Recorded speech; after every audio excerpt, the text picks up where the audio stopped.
श्रेष्ठ तिथियों में से एक तिथि मानी जाती हैं श्री एकादशी महारानी। वैष्णव जनों के लिए विशेष महत्व इस दिन का है, हरिवासर का दिन है। आज का दिन कहते हैं पूर्ण रूपेण, वैसे तो हर दिन ही भक्त का भक्ति से जुड़ा रहता है, पर आज कुछ विशेष रूप से उसके दिन में, उसकी दिनचर्या में भक्ति, भजन, सत्संग, नाम जाप होना चाहिए। तो उस रूप में भी आज हम सभी बड़े सौभाग्यशाली हैं कि हरि चर्चा सुनने का, हरि चर्चा कहने का हम सबको अवसर प्राप्त हो रहा है।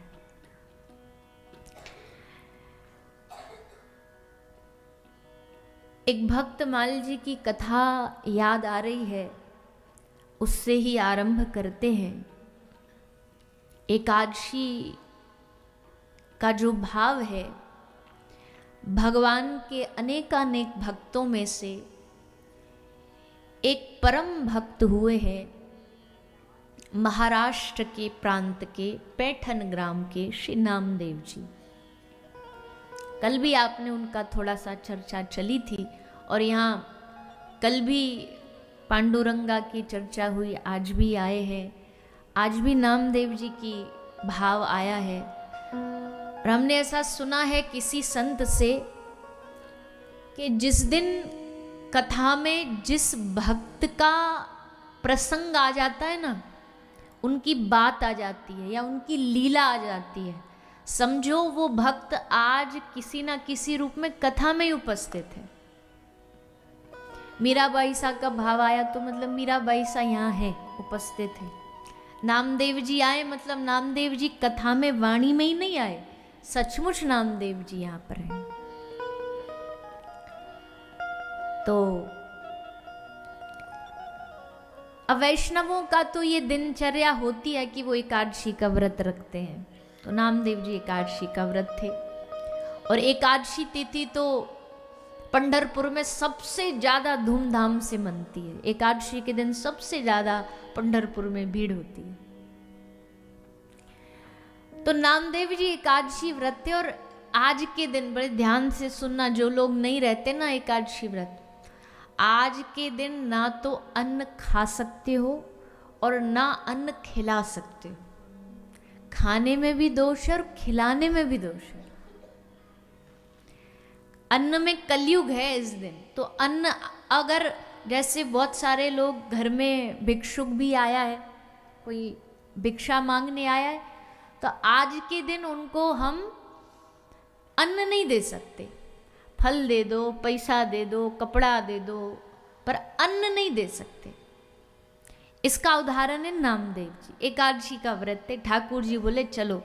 अब ठाकुर जी हैं तो पूरे खुरापाती, खूब उधम करते हैं, अपने भक्तों के साथ कुछ ना कुछ लीला करते रहते हैं, खेल रचाते रहते हैं। तो एकादशी के दिन ही आ गए ब्राह्मण बन के, साधु बन के, और आकर के नामदेव जी के दरवाजे भिक्षाम देहि, भिक्षाम देहि।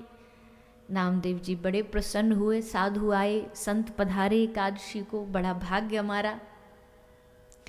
नामदेव जी ने कहा आइए आइए प्रभु, हे ब्राह्मण देवता आइए, पधारिए, आपका स्वागत है, विराजिए।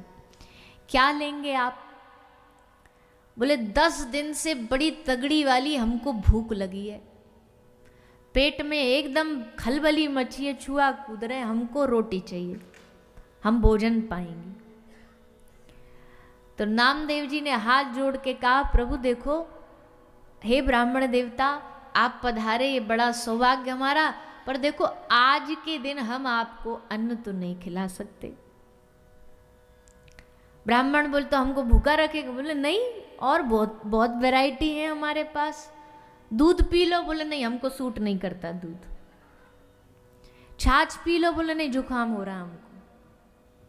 फल खा लो? बोले ना, सर्दी में कोई फल खाते हैं? सब बहाने बना दिए ठाकुर जी ने। और लोग आए और आस पड़ोसी भी इकट्ठे हो गए, क्योंकि ब्राह्मण देवता जब भगवान बन के आए, पूरे नाटक ताम झाम कर रहे हैं, चीख रहे हैं, जोर जोर से बोल रहे हैं, बोले हम तो भोजन करेंगे, हम तो रोटी खाएंगे, ब्राह्मण को भूखा रखेगा आज के दिन। आस पड़ोस वाले आ गए, बोले हे ब्राह्मण देवता, अब इनका नियम है तो कोई बात नहीं, हमारे घर आ जाओ, हमारे घर भोजन पालो। ब्राह्मण रूप में स्वरूप में भगवान बोले न पाऊंगा तो नामदेव के घर का ही पाऊंगा, मर जाऊंगा इस देरी पे पड़ा पड़ा, अर्थी उठा के ले जानी पड़े, पर पाऊंगा तो इसी के हाथ का। नामदेव जी कह रहे महाराज ये आपकी इच्छा हम पूरी नहीं होने दे सकते। ठाकुर जी कह रहे हम प्राण त्याग देंगे, ब्राह्मण रूप में भगवान कह रहे प्राण त्याग देंगे। नामदेव जी बोले वो आपकी इच्छा। कठोर हो गए नामदेव जी, सब कह रहे हैं अच्छा मतलब तुम्हारा नियम इतना तगड़ा है कि ब्राह्मण हत्या, ब्रह्म हत्या दुनिया की सबसे बड़ा पाप, कभी उबर नहीं पाओगे उससे, ये तुम्हें स्वीकार है? बोले हाँ। और महाराज जैसे नामदेव जी ने कहा, ठाकुर जी चारों खाने चित्त पड़ गए, एकदम बेहोश होके मूर्छित होके धड़ाम गिरे, जानबूझ के सब नाटक। नामदेव जी पूरी रात्रि बैठे बैठे बैठे ब्राह्मण के पास कीर्तन करते रहे, पर अन्न नहीं खिलाएंगे।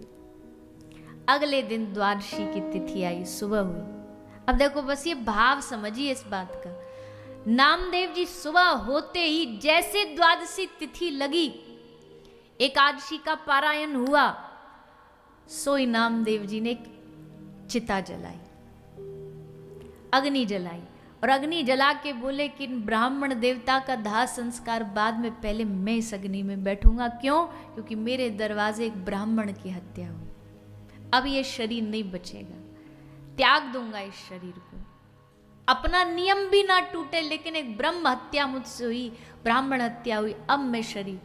पत्नी बोली जी हम भी आपके साथ प्राण त्यागेंगे। बेटा बोला हम भी आपके साथ इसी अग्नि में समाहित हो जाए। पूरा घर तैयार हो गया अग्नि में कूदने के लिए। अब ठाकुर जी ने जब देखा आपको चांस नहीं, नाटक खत्म करना पड़ेगा, सो ठाकुर जी अपने वेश में आ गए। भगवान ने कहा हम तुझ पे बड़े प्रसन्न हुए नामदेव, ये हमारी परीक्षा थी और इस परीक्षा में तू एकदम अच्छे वाले नंबरों से पास हो गया।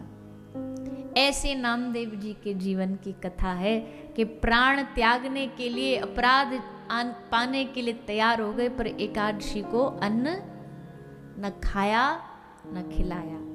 तो इससे मतलब बस इतना सही है, ये कथा इसलिए हमने सुनाई कि जो अब तक एकादशी नहीं करते हो, ये कथा सुन के एकादशी करो। आज के दिन अन्न से दूर रहो, भोजन। और अगर नहीं रह पाते, बहुत सारे लोग एकादशी इसलिए नहीं रहते, बोला हम भूखे नहीं रह सकते, तो भूखे रहने का तो आजकल चांस देखो है ही कहाँ, इतनी सारी वैरायटी मिल जाती है एकादशी को भी। तो जो नहीं रह सकते वो पा सकते हैं, बाकी जो रह सकते हैं सो प्रयास करिए, ज़्यादा ना खाएं। ज़्यादा ना खाने का मतलब भी ये, भोजन में और अन्न में ना आलस होता है।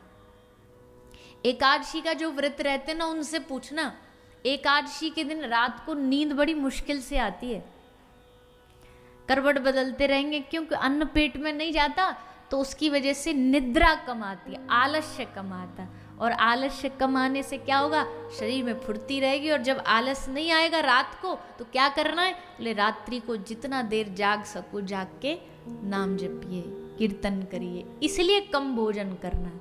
बाकी तो नहीं रह पा रहे, कोई कई रोग भी होता है, शारीरिक रोग, खाना जरूरी, तो वो सब जो एकादशी का व्यंजन है वो पा लेना चाहिए।